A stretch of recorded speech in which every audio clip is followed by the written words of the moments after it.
பிரான்சில் 2026ஆம் ஆண்டு முதல் காலநிலை மற்றும் மீள்தன்மை சட்டத்தின் கீழ் புதிய எரிசக்தி தரநிலைகள் கட்டாயமாக்கப்பட உள்ளன. வீடுகளின் எரிசக்தி செயல்திறனை மேம்படுத்தவும் சுற்றுச்சூழல் பாதிப்பை குறைக்கவும் கொண்டுவரப்பட்டுள்ள இந்த மாற்றங்கள் வீட்டு உரிமையாளர்களுக்கு புதிய சட்ட கடமைகளை உருவாக்கியுள்ளன.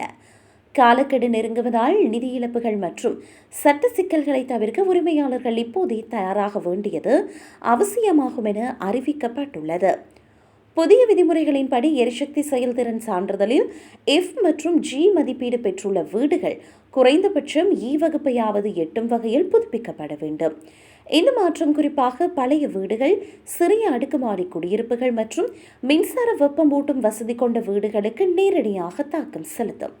தற்போதைய எரிசக்தி செயல்திறன் சான்றிதழ் சீர்திருத்தங்களுக்கு ஏற்ப சான்றிதழை துல்லியமாக புதுப்பிப்பதும் கணக்கீட்டு முறைகளில் மாற்றங்களை செய்வதும் நில உரிமையாளர்களுக்கு கட்டாயமாக்கப்பட்டுள்ளது.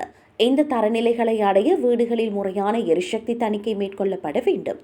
சுவர்கள் மற்றும் கூரைகளில் வெப்ப காப்பு செய்தல், பழைய ஜன்னல்களை மாற்றுதல் மற்றும் நவீன வெப்பமூட்டும் அமைப்புகளை நிறுவுதல் போன்ற பணிகளை திட்டமிடுமாறு வீட்டு உரிமையாளர்கள் அறிவுறுத்தப்படுகின்றனர்.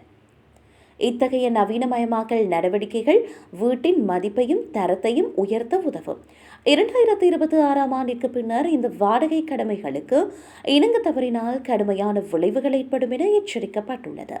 விதிமுறைகளை மீறும் வீடுகளுக்கு அதிகாரிகள் வாடகை முடக்கத்தை விதிக்கலாம் அல்லது பல்லாயிரம் யூரோக்கள் அபராதம் விதிக்கலாம் என எச்சரிக்கப்படுகிறது.